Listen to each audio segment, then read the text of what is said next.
majuscule, non? Yvonne. Yvonne Lefébure, absolument. Qui a été mon professeur de piano. J'avais la chance que ma tante, qui était une très bonne pianiste, Поверните налево. assistante. Et grâce à ça, j'ai pu rencontrer Yvonne quand j'étais toute jeune, vraiment, vraiment petite. Et partiellement, j'assistais à ses masterclass. Et puis sinon, elle me voyait une fois par mois pour que je lui joue mon travail de ce mois-là. On avait une extraordinaire différence d'âge, mais une proximité avec elle tellement grande parce que là, tout d'un coup, on se rend compte que, oui, entre 8 ans et 83 ans, c'est pas si grand que ça, en fait, cette chose, et que la musique vous relie très intimement. Quand j'entends là, sa façon d'incarner le son, la liberté. Vous avez parlé d'un jeu perlé.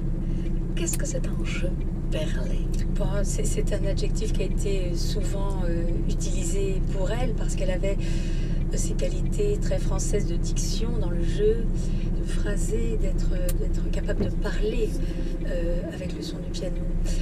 Et c'est cette école très française aussi du jeu, mais je trouve qu'Yvonne était quelqu'un qui n'était pas tout à fait dans le cadre non plus. C'était un esprit libre, pour ne pas dire libertaire vraiment. Elle roulait un peu dans les brancards aussi. Dans les brancards? Oui, c'est-à-dire qu'elle a toujours été quelqu'un qui ne voulait pas rentrer dans le cadre tout à fait. Je comprends. Son Ravel est tellement expressif et à la fois timide. Là, oui, dans ce qu'on vient. Drive more than 7 kilometers. Des émanations, c'est une poésie très très incarnée.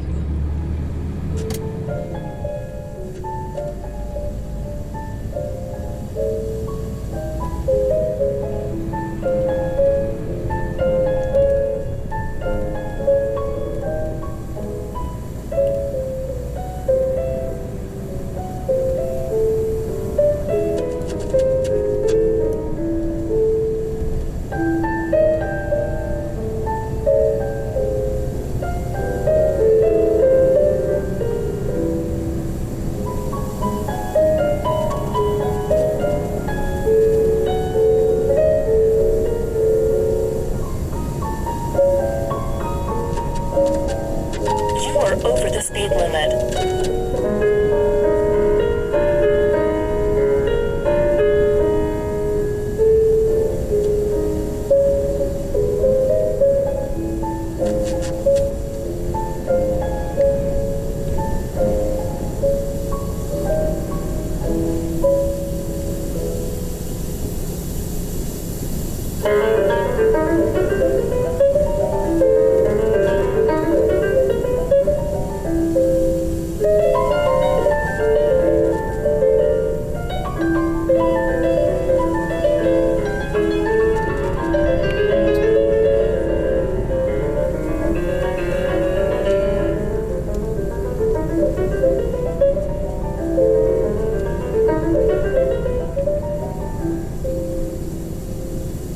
Nous écoutions donc Yvonne Lefébure au piano, qui nous a quittés en 1986, immense pianiste, professeur de, je regardais, Samson François, Dino Lipati, Chantal Stigliani, Catherine Collard, Emmanuel Haïm, professeur de Emmanuel Haïm, ici dans 3 des valses nobles et sentimentales de Maurice Ravel, et on continue dans votre programmation pour notre Allegretto à l'occasion de l'anniversaire du concert d'Astrée, puisque votre ensemble a 20 ans.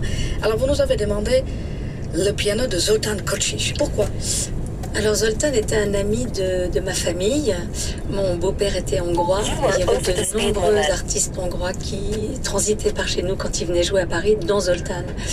Et sur le piano de la maison, Zoltán travaillait et était là. Voilà, donc pour moi, cette fréquentation proche, où moi je restais jeune enfant, enfin, à le regarder travailler comme ça pendant des heures, c'était très frappant. Zoltán, c'est quelqu'un pour qui les difficultés techniques n'existaient pas. Ça je s'entend. dis- C'est évident. Tout est évident. Voilà, c'est-à-dire que c'est une facilité déconcertante. Rien ne lui résiste littéralement. C'est des moyens pianistiques colossaux. Moi, il m'a fait découvrir pas seulement son monde intérieur, mais tout un pays et sa culture extraordinairement riche. Et Bartók. Évidemment, mais Kodály, mais Ligeti, et puis les gens même autour de lui, Kadocha, Kurtág, et puis surtout les écrivains, les poètes. Je pense qu'on pourrait ouvrir juste un annuaire uniquement de poètes et d'écrivains hongrois Composé par Zoltán Kocsis. Oui. Alors vous avez choisi Zoltán Kocsis, d'ailleurs en hongrois. Kocsis Zoltán. Kocsis Zoltán, c'est toujours cette façon très musicale de dire le nom de famille avant le prénom. Alors voici Kocsis Zoltán dans Barbaro Allegro de Bartók Béla.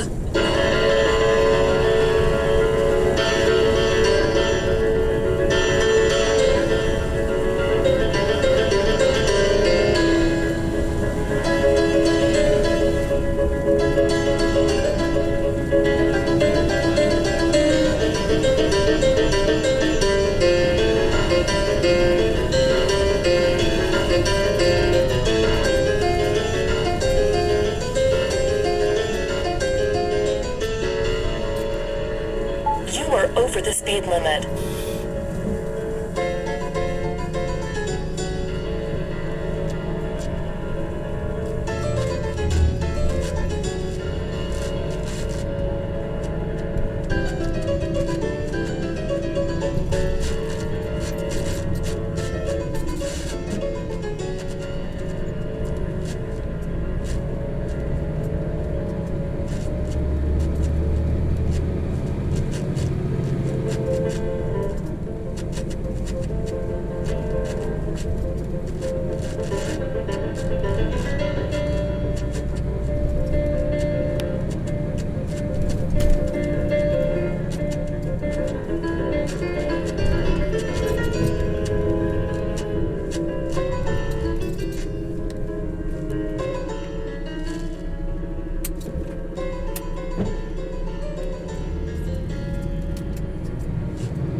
Zoltán Kocsis, Allegro Barbaro, Béla Bartók.